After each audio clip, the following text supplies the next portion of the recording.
It is now time for us to start the process of presenting our first award, and to do that, I'm going to ask Pete Peterson to come up.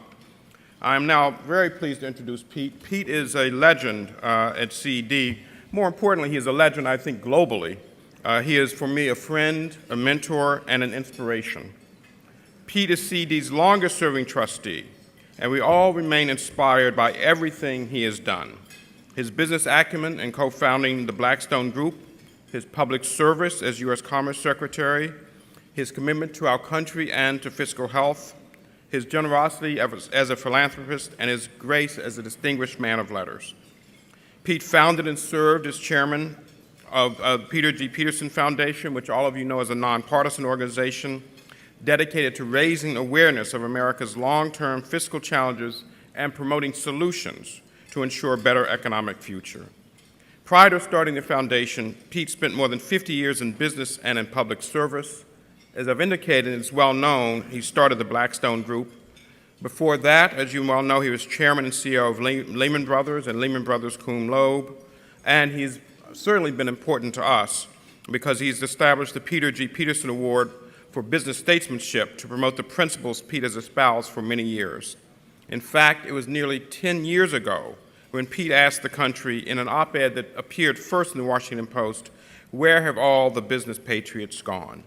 And without further ado, I'd therefore like to bring forward Pete Peterson, a business statesman, to help us present our first award. Pete, it is yours.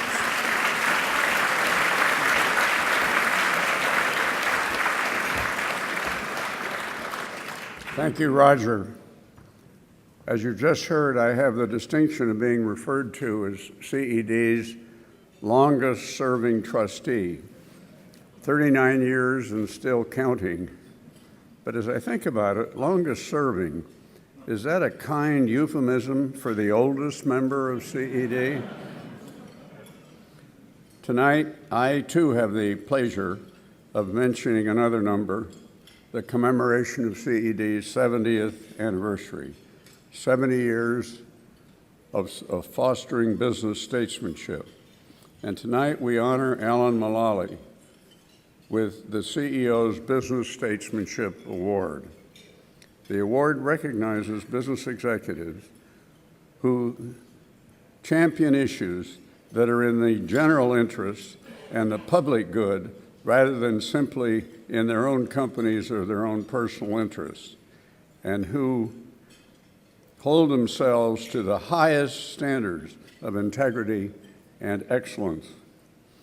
Our Business Statesman Award is part of the CED's overall imperative to encourage corporate executives to actively participate in public policy deliberations and to be part of finding and promoting the solutions to our country's needs. I can think of no one more deserving of this than Alan. He has made a strong and successful commitment to ensuring that the U.S. can compete globally, and he's helped strengthen the communities that are fueling that growth. Some of you may know that I am passionate, some would say obsessed, many would say boring, about America's long-term fiscal health and promoting solutions to ensure a better long-term future. We urgently need the business community to act collectively and creatively and to do what's right for this country, our children, and for our children's children. Restoring long-term fiscal health and working towards long-term economic growth should be one of our foremost priorities.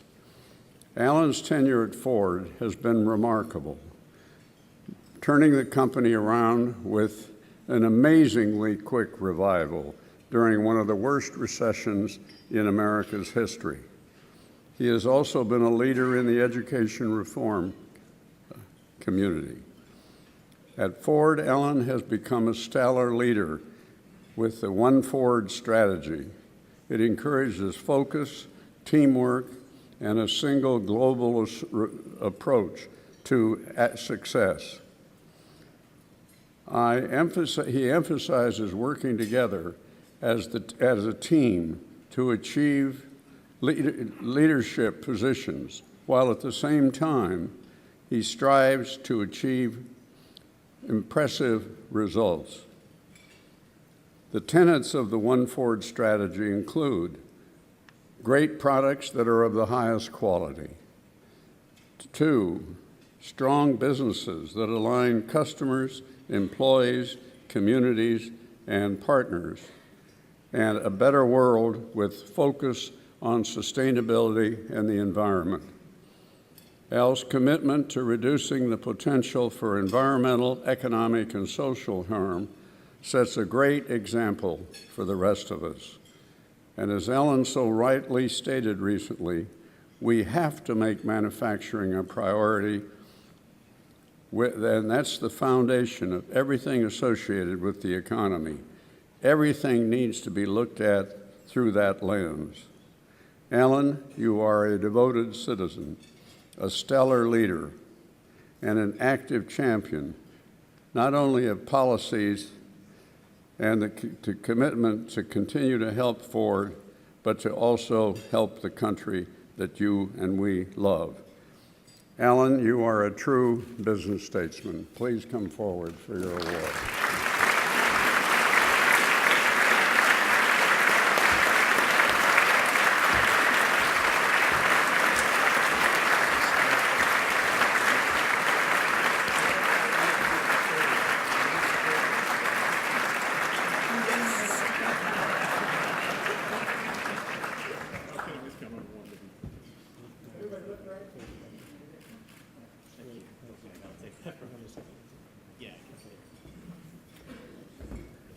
So, Mr. Peterson, thank you so much. And I know I am the last thing between you and dinner. But four thoughts I'd like to share. First of all, I'd like to thank the CED and all the members and the trustees for this phenomenal recognition of the whole Ford team worldwide. And our suppliers, the customers, our Ford store owners, all of our employees, all the communities in which we operate throughout every state in the United States and also around the world. So for all of us, thank you so much for this fantastic recognition. The second point is that I'd like to also recognize the contribution of the CED for over 70 years of advocacy for all of the critical economic and social policies in the United States. It's an incredible legacy of contribution to the United States. The third thing is I'd like to give you an update on Ford. And I'll be available to take care of all of your automobile needs after the meeting. So clearly, it's an honor to serve at Ford after having the honor to serve at the Boeing company. And we're doing very well on implementing our plan, as Mr. Peterson said, with a complete family of best-in-class vehicles in the United States and also around the world, because this is all about U.S. competitiveness and great jobs and great careers led by manufacturing, which also is supported by 70% of all the research and development in the United States. That we also have the new Explorer being assembled in Chicago, and it's now being exported to 93 countries around the world. Who would have ever thought the United States would be competing like that? Okay. And the last update about Ford is that based on the strength of our products, we are now going to be hiring 12,000 new employees for great jobs and great careers in the United States of America.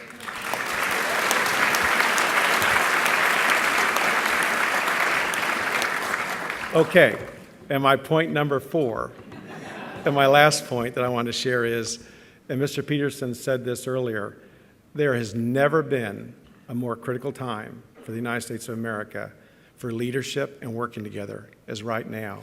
We are at a very, very critical time, and this is a time for all of us to come together and do what the CED stood for and do the right thing for the United States.